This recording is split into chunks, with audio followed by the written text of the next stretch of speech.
Good morning, students. Let's start another chapter from the book First Flight for class 10th English. The name of the chapter is The 100 Dresses Part 2nd, written by Albor Easter. 100 Dresses Part 1 हम कर चुके हैं. आज हम 100 Dresses Part 2 पढ़ेंगे. While the class was circling the room, the monitor from the principal office brought Miss Mason a note. जब class room में circling कर रही थी, सर्कल में इकट्ठा हो रही थी, मॉनिटर प्रिंसिपल के ऑफिस से मिस मैसन के लिए एक नोट लेके आता है. उनके मिस मैसन टीचर है. Miss Mason read it several times and studied it thoughtfully for a while. Miss Mason ने इसको कई बार पढ़ा और एक पल के लिए सोचा. Then she clapped her hands, और फिर उसने अपने हैंड्स को क्लैप कर लिया. Attention class, everyone back to their seat. Class ध्यान दीजिए, प्रत्येक अपनी सीट पे बैठ जाओ. When the shuffling of feet had stopped, जब पाँव के सफलिंग की, मूविंग की आवाज़ बंद हो गई. And the room was still and quiet, और रूम बिल्कुल एकदम शांत और क्वाइट हो गया. Miss Mason said, Miss Mason ने कहा, I have a letter from Wanda's father that I want to read to you. कि मेरे पास वांडा के पिता की तरफ से एक लेटर है जो मैं आपके सामने पढ़ना चाहती हूँ. Miss Mason stood there a moment. Miss Mason वहाँ पर एक पल के लिए खड़ी हो गई. And the silence in the room grew tense and expectant.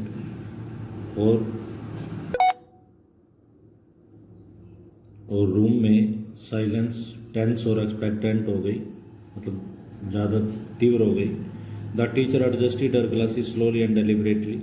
Teacher ने अपने ग्लासेस को धीरे से, डेलिबरेटली मीन्स होता नोइंगली, अपने ग्लासेस को एडजस्ट किया. हर manner indicated that what was coming. उनका मैनर इंडिकेट कर रहा था, बता रहा था कि क्या होने वाला. This letter from Wanda's father, ये वांडा के फादर से लेटर था. Was a matter of great importance, क्योंकि काफ़ी इंपॉर्टेंस थी इसकी. Everybody listen closely as miss Mason read the brief note. Brief means होता शॉर्ट. प्रत्येक ने मिस मैसन को ध्यान से सुना जब उन्होंने वो छोटा सा नोट पढ़ा. Dear teacher, my Wanda will not come to your school any more. मेरी वांडा वो आपके स्कूल में नहीं आएगी. जेक आल्सो जेक, मेरी जेक वांडा के ब्रदर का नाम है. Now we move away to big city. अब हम वहाँ पर बड़ी शहर में चले गए. नो मोर होलर पोलक, वहाँ पर कोई शोर शराबा नहीं है. No more ask why funny names, and ना कोई पूछता कि फनी नेम क्यों है. Plenty of funny names in the big city. Big city में काफ़ी फनी नेम होते हैं. यूएस जूली जैन पेट्रोन्स्की, और जैन पेट्रोन्स्की वांडा के फादर का नाम है. A deep silence met the reading of this letter. जैसे ही लेटर पढ़ा गया तो चारों तरफ गहरी खामोशी होगी. Miss Mason took off her glasses. Miss Mason ने अपने ग्लासेस निकाले. ब्लू ऑन दैम, उन पे हवा फूक मारी. And wipe them on her soft white handkerchief, और उनको अपने सॉफ्ट से वाइट हैंडकरचीफ के साथ पहुँच लिया. Then she put them on again and looked at the class. दोबारा पहन लिया और क्लास की तरफ देखा. When she spoke her voice was very low. जब वो बोली तो उनकी आवाज़ बिल्कुल लो थी.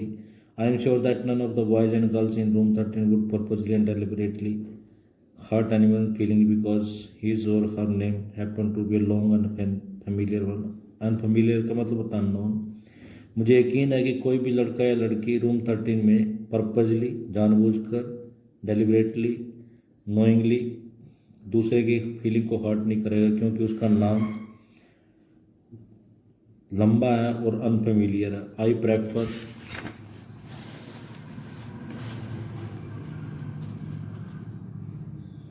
To think that what was said in thoughtlessness. मेरा मानना है कि जो कहा गया वो बगैर सोचे समझे गया. I know that all of you feel the way I do. मैं जानती हूँ कि तुम भी वैसा महसूस कर रहे हो जैसा मैं.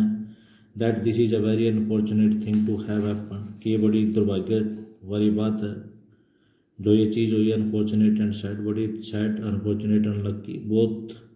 And I want you all to think about it. और मैं चाहती हूँ कि आप सभी इसके बारे में सोचे. The first period was a study period. पहला पीरियड स्टडी का था.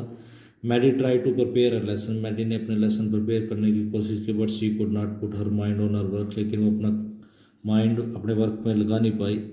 She had a very sick feeling in her bottom of her stomach. उसके स्टमक में कुछ सिक फीलिंग थी, गड़बड़ थी. True, she had not enjoyed listening to Peggy ask Wanda how many dresses she had in her closet. ये भी सच है कि उसने कभी इंजॉय नहीं किया कि पैगी जब वांडा से पूछा करती थी कि उसके अलमीरा में कितनी ड्रेसेस है, but she had said nothing, उसने कुछ कहा भी नहीं। She said stood by silently, वो वहाँ पर खामोश खड़ी रहती है। That was just as bad as what Peggy had done, और ये भी उतना ही बुरा था जितना पैगी उसके साथ किया करती थी। वर्स बहुत बुरा। सी वाज अ कावर्ड, कि वो एक डरपोक। At least Peggy had not consider they were being mean, but she, कम से कम अगर पैगी ने कंसीडर नहीं किया कि वो उनका मतलब उसके साथ कोई दुष्ट करने का, लेकिन उसने तो किया था। Had she had thought they were doing wrong, तो उसने तो सोचा था कि वो गलत कर रहे हैं। She could put herself in Wanda shoes, वो अपने आप को वांडा के प्लेस पे रख सकते। गुडनेस, अच्छा was not there anything she could do, अब यहाँ पर कुछ नहीं है वो कुछ कर सके। Only she could tell Wanda she had not meant to hurt her feelings, काश वो उस वांडा को बता पाती कि उसका पर्पज उसकी फीलिंग को हर्ट करना नहीं था। She turn around and stole a glance at Peggy, वो घूमी और पैगी की तरफ थोड़ा सा देखा, but Peggy did not look up, Peggy ने ऊपर नहीं देखा। She seem to be studying hard, ऐसा लगता था वो बड़ी मेहनत कर रही है। Well whether Peggy felt badly और not, she Maddie had do something,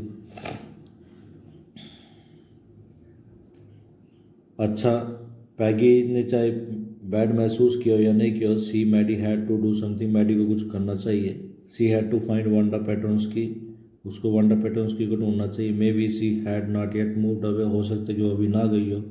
may be Peggy would climb the heights with her, हो सकता है कि पैगी उसके साथ हाइट्स पर जाए जहाँ पर वांडा रहती थी। And they would tell Wanda she had won the contest, और वो वांडा को बताएंगे कि उसने कॉन्टेस्ट को कंपटीशन को जीत लिया है।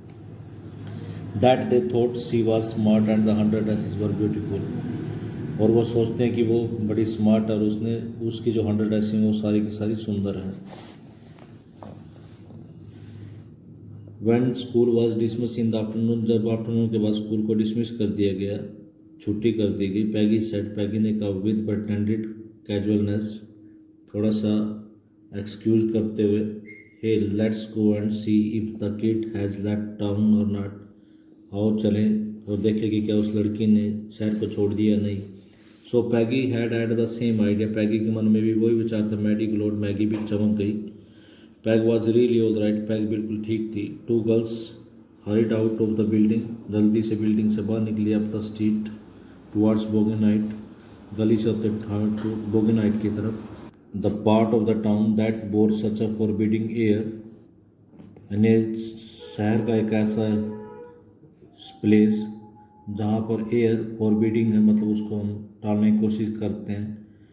ऑफ नवंबर आफ्टरनून, नवंबर का महीना है। ड्रीजल, हल्की बूंदाबांदी और ये damp and dismal, damp means होता है बैड, डिसमल मीन्स होता है seriousness, sad.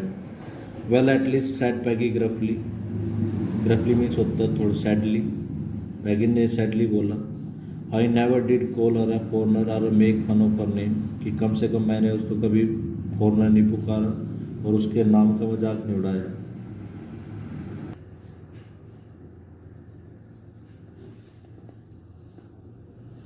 I never thought she had the sense to know we were making fun of her anyway, मैंने कभी नहीं सोचा कि उसमें इतनी सेंस है कि वो जानती कि हम उसका मजाक उड़ा रहे हैं। I thought she was too dumb, कि वो बिल्कुल एकदम गूंगी है, बोली है। And gee look how she can draw, और देखो कि वो कैसे ड्रॉ कर सकती है। Maddie could say nothing, Maddie कुछ नहीं कह पाई। All she hope was that they would find Wanda, उसको सिर्फ यही आशा थी कि वो वांडा को फाइंड आउट कर लेते। She wanted to tell her that they were sorry, वो उसको बताना चाहते थे कि उनको बड़ा दुख है। They had picked on her, कि उन्होंने उसका मजाक उड़ाया। How wonderful the whole school thought she was, और पूरा स्कूल सोचता है कि वो कितनी वंडरफुल है। And please not to move away and everybody would be nice, और उससे रिक्वेस्ट करना चाहते कि वो वहाँ से ना जाए और प्रत्येक व्यक्ति उसके साथ नाइसली बिहेव करेगा। She and Peggy would fight anybody who was not nice, और सी और पैगी उस व्यक्ति के साथ झगड़ेंगे, लड़ाई करेंगे जो उसके साथ नाइस नहीं होंगे, मतलब उनको रोकेंगे। The two girls hurried on, दोनों लड़के जल्दी से निकल पड़ी। They hope to get to the top of the hill, before dark. उनको उम्मीद थी कि अंधेरा होने से पहले वो हिल तक पहुंच जाएंगे। I think that is where the Petronskis live. मेरा मानना है कि वहाँ पर पेट्रोन्स की रहते हैं, said Maddie pointing to a little white house. Maddie ने एक छोटे से सफेद से घर की तरफ इशारा करते हुए कहा, wisp of old grasses stuck up here and there along the pathway like thin kittens। छोटे छोटे बिल्ली के बच्चों की तरह ओल्ड ग्रास के जो विस्प थे, तने तिनके थे, वो यहाँ पर इधर उधर देखे जा सकते थे रास्ते पर। The house and its sparse little yard. House और उसका छोटा सा जो लिटिल यार्ड लुक्ड सैबी, थोड़ा डर्टी दिखाई देता बट क्लीन। लेकिन साफ that reminded Maddie of Wanda's one dress. इससे मैडी को वांडा की वन ड्रेस के बारे में याद आती है, her faded blue cotton dress. वही जो ब्लू कॉटन ड्रेस थी, फेडेड जिसका रंग फेड हो गया, डिसकलर, वो भी सेबी थी बट क्लीन। There was not sign of life about the house. किसी प्रकार का कोई साइन नहीं था। Peggy knocked firmly on the door. Peggy ने तेजी से दरवाजे पर खटखटाया but there was no answer. कोई जवाब नहीं आया। She and Maddie went around to the back yard. वो और मैडी घर के पिछवाड़े पे भी गए एंड नॉक देयर, वहाँ पर भी नॉक किया। Still there was no answer, फिर भी कोई जवाब नहीं था। There was no doubt about it, इसके बारे में कोई संदेह नहीं है। द पेट्रोन्स के वर्क, उनके पेट्रोन्स की जासूस के how could they ever make amends, कि वो इम्प्रूवमेंट कैसे कर सकते हैं। They turn slowly and made their way back down to the hill. वो उन्होंने टर्न किया और धीरे से हिल से नीचे की तरफ आना शुरू कर दिया। वेर एनीवे सेड पैगी, पैगी ने कहा, सी हैज़ गॉन नाउ, अब वो जा चुकी है। So what can we do, हम क्या कर सकते हैं। Besides, when I was asking her about all her dresses, she probably was getting good ideas for her drawings। अच्छा है कि जब मैं उसको ड्रेसेस के बारे में पूछ रही थी, उसको ड्रेस बनाने के लिए, अपनी ड्राइंग बनाने के लिए आइडिया मिल रहे थे। She might not even have won the contest otherwise। अगर मैं ना पूछती तो शायद वो कंपटीशन ना जीतती। Mary turned this idea carefully over in her head। Maddie ने इस आइडिया को धीरे से अपने दिमाग में सोचा। For if there was anything in it she would not have to feel so badly. अगर इसमें ऐसा कुछ होता तो पूरा महसूस ना करती। But that night she could not get to sleep. उस रात वो सो नहीं पाई। She thought about Wanda and her faded blue dress. उसने वांडा के बारे में सोचा, उसकी फेडेड ब्लू ड्रेस के बारे में, लिटिल हाउस के बारे में शी हैड लिव्ड, जिसमें वो रहती थी। And she thought of the glowing picture those hundred dresses made. और उसने उन ग्लोइंग पिक्चर के बारे में, अंडर ड्रेसेस के बारे में भी सोचा। Line up in the classroom, सब की सब क्लासरूम में लाइन अप लगी हुई थी। At last Maddie sat up in bed. अंत में मैडी अपने बेड पे बैठ गई। Pressed her forehead tight in her hands, और टाइटली उसने अपने सिर को दबाया। रियली थॉट, और सोचा। This was the hardest thinking she had ever done. यह सबसे हार्डेस्ट, बहुत ही कठोर थिंकिंग तो जो उसने आज करी। आफ्टर अ लॉन्ग टाइम, काफ़ी लंबे समय के बाद, she reached an important conclusion. वो उसने एक इम्पोर्टेंट कंक्लूजन किया, निष्कर्ष निकाला। She was never going to stand by and say nothing again, कि वो कभी भी कोई अगर किसी के साथ बुरी चीज़ होगी उसको सहन नहीं करेगी, और से नथिंग अगेन, और कभी कुछ नहीं करेगी, कि वो कहेगी अब। If she ever heard anybody picking on someone because they were funny looking or because they had strange names, she would speak up। अगर उसने कभी भी किसी का मजाक उड़ाते हुए देखा क्योंकि वो फनी लुकिंग है या उनके नाम स्ट्रेंज है, तो वो वहाँ पर उसको टोकेगी। Even if it meant losing Peggy's friendship, चाहे इससे पैगी की फ्रेंडशिप टूट जाए। She had no way of making things right with Wanda. अब उसके पास कोई चारा तो है नहीं कि वो वांडा के साथ जो गलती होगी उसको ठीक कर ले। But from now on she would never make anybody else that unhappy again. लेकिन आज के बाद वो उस तरह किसी दूसरे बच्चे को अनहैप्पी नहीं होने देगी। That's all for today students. You have to watch this video and do the writing of word meanings. Thank you, have a nice day.